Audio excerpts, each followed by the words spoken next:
Young African creative minds and policymakers converge on Abuja, Nigeria's capital to prefer solutions to the challenges facing the continent. They call it the Big Ideas Platform.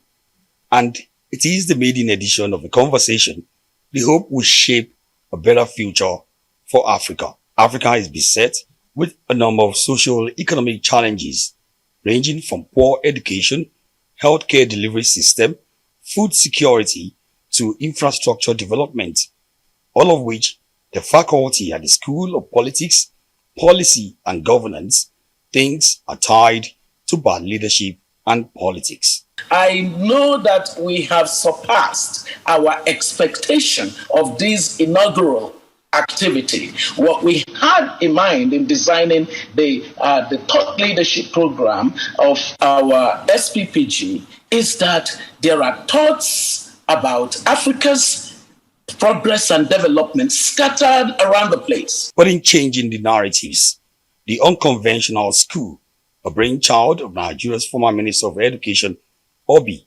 Ezekwesili, brought under the same room change makers in their own right in Africa to inspire a global audience of younger Africans.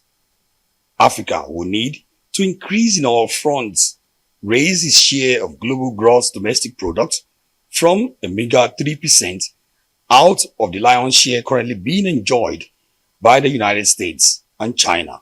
The continent will also need to embrace innovative technologies that can unlock opportunities in the supply chain business, as well as tap the enormous potential in outsourcing, and to create even more job opportunities for millions on the African continent and make their lives more meaningful.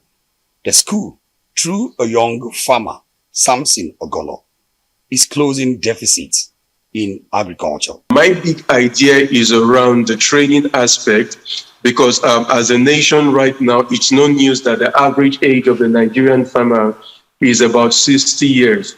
And a lot of young people are not interested in agriculture.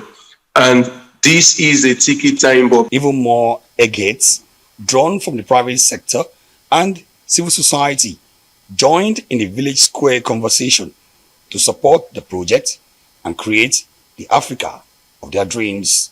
Listening to all the ideas that are coming up, I think the big issue is how do we harvest all these ideas and mainstream them into policy cycles such that we are able to produce the kind of society we are looking for. A common line of thinking is that Africa's bright future is not in doubt.